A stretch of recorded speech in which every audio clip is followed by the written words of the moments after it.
कोकणच्या देवभूमीला निसर्ग सौंदर्याचं जसं वरदान आहे, तसेच या भूमीला लाभलेली सांस्कृतिक आणि धार्मिक परंपरासुद्धा खूप थोर आहे. कोकणातला असाच एक निसर्गाचा अद्भुत चमत्कार म्हणजे रत्नागिरी जिल्ह्यातील राजापूरमध्ये अवतीर्ण होणारी गंगामाई. हा भाविकांच्या मते सृष्टीचा एक अद्भुत चमत्कार मानला जातो.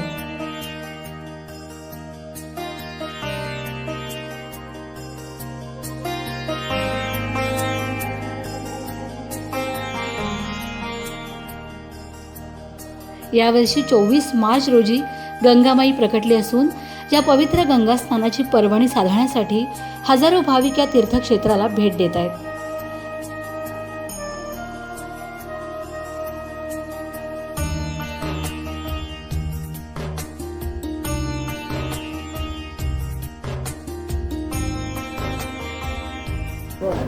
पहिला झरा जो आहे तो मूळ गंगा म्हणता याला, वडाच्या मुळाजवळ येतो म्हणून याला मूळ गंगा म्हणतात.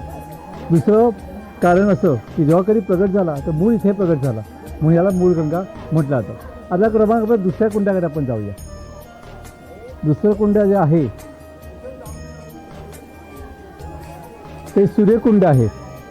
ज्या राजाने 11व्या शतकात इथं बांधकाम केलं त्याची राजमुद्रा सूर्य होती, सूर्य आणि चंद्र होती म्हणून याला सूर्यकुंड नाव दिलेलं आहे. त्याचं लेवलचं वैशिष्ट्य काही उंचावर पण जास्त आहे. इथे कमी पाहिजे खालच्या कुंडानुसार, तर इथे जास्त राहतं. तिसरं नंबरचं कुंड आहे बाणकुंड. जी बाणगंगा आहे ती क्रमांक 3 नंबरमध्ये प्रगटते. क्रमांक 4 नंबरचं कुंड आहे ते यमुनेचं पाणी ते आहे. मथुराशहर वसले ताजमहल जो वाहतं ती यमुना इथे येते. क्रमांक 5 नंबरला सरस्वती. त्रिवेणी संगमात गुप्त आहे पण आपल्याला प्रत्यक्ष दिसते. 6 नंबर नर्मदा परिक्रमा केलेली गजानन भक्ती संदर्भ आहे ती नर्मदा इथे येते. 7 नंबरला चंद्रकुंड, ज्या शिलाराजे दुसरी मोठा चंद्र म्हणून याला चंद्रकुंड नाव दिलेलं आहे. 8 नंबरला नाशिकची गोदावरी. 9 नंबरला कर्नाटकातून कावेरी. 10 नंबरला सांगलीतून कृष्णा. आता हे कुंड अग्निकुंड म्हणून आहे, पण अग्निकुंड का आहे याचा संदर्भ कुठे नाही. हे भीमा आणि तेच पुढलं चंद्र आकारात गेल्यामुळे त्याचे पंढरपूरात चंद्रभागा असं नाव झालेलं आहे. आणि शेवटचं कुंड जे मुख्य कुंड आहे गायमुखातून पाणी वाहतं ते काशीकुंड असं मानलं जातं. पहिलं 14 कुंड त्याला अनन्यसाधारण महत्त्व आहे. एकूण टोटल 14 कुंड आहेत. पहिला मूळ गंगा, सूर्यकुंड, बाणगंगा, यमुना, सरस्वती, नर्मदा, चंद्रकुंड, गोदावरी, कावेरी, कृष्णा, अग्नी, भीमा, चंद्रभागा, काशी. 14.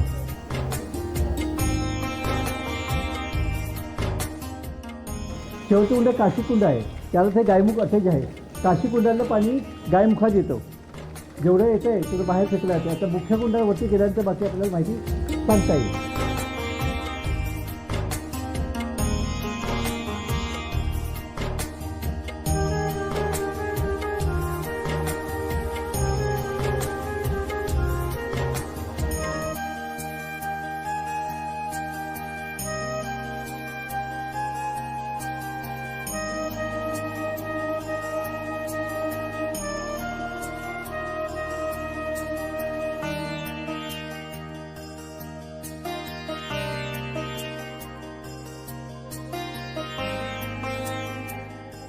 नमस्कार, मी केदार साने, गंगापुत्र, राहणार राजापूर.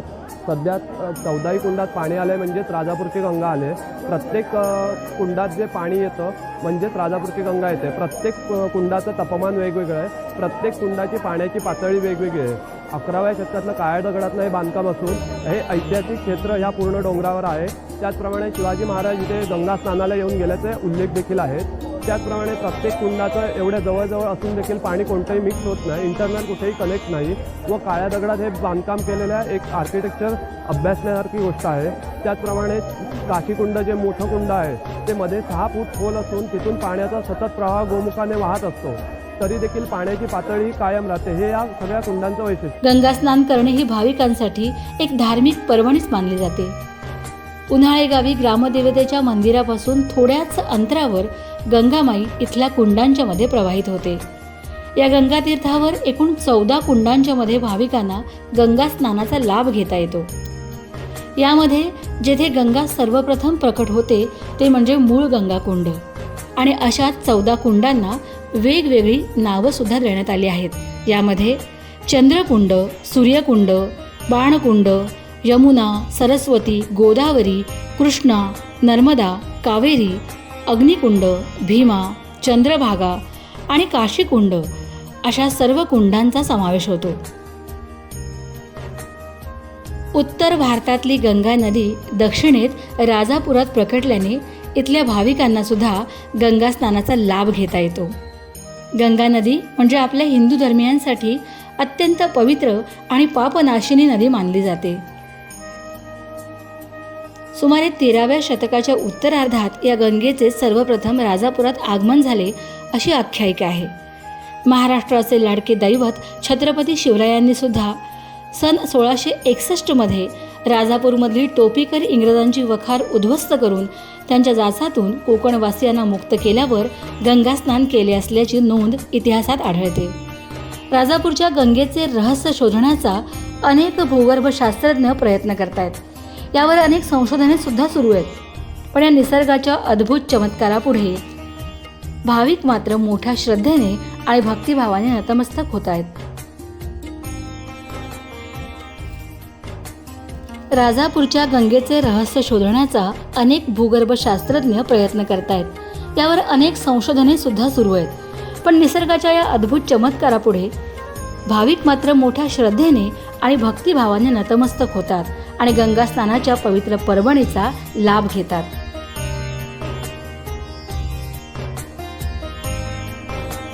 मी लहानपणी वडिलांबरोबर इथे यायची तेव्हा ही गंगा कुठून भरलेली असायची.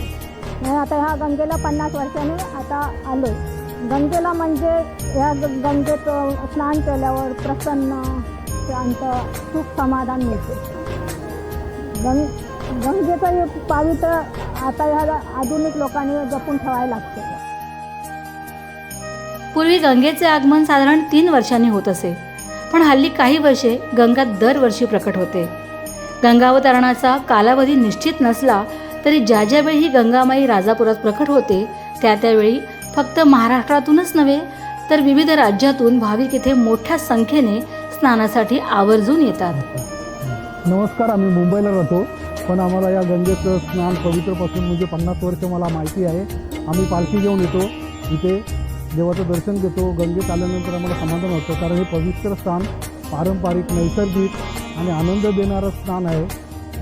तेव्हा आम्हाला इथे आल्यानंतर आनंद आणि ती आमची काही जी सुखी वाक्य झालेली असते ते इथं आल्यानंतर आमची मुक्त होते. जीवनात आम्हाला आनंद भेटतो आणि हा आनंद आम्हाला टिकून राहावा अशी आमची इच्छा आहे. राजापुरातील विविध देवदेवतांच्या पालख्या आवर्जून गंगा स्नानासाठी आणल्या जातात.